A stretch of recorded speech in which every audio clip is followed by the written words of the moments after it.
Hey guys, today I will show you how to change your country in Fiverr account. So first thing I'm going to tell you that Fiverr automatically sets your location based on where you first registered. This default location also relies on country used during phone verification.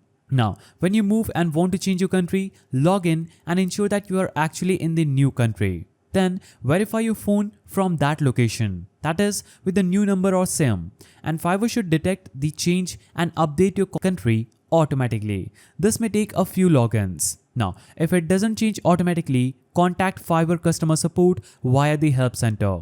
Be prepared to upload official documentations.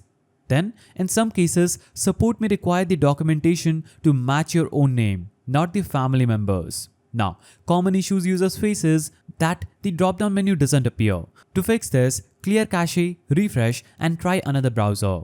Also, if no updates after saving, contact support directly.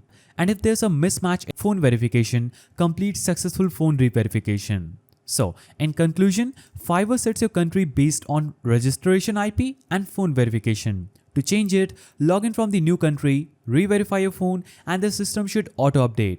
If not, contact support with valid paper proof of address and ID. You may need your own document. No VPN tricks, Fiverr is strict about proof, so use a real location data. If you found this guide helpful, please don't forget to give it a thumbs up and thanks for watching.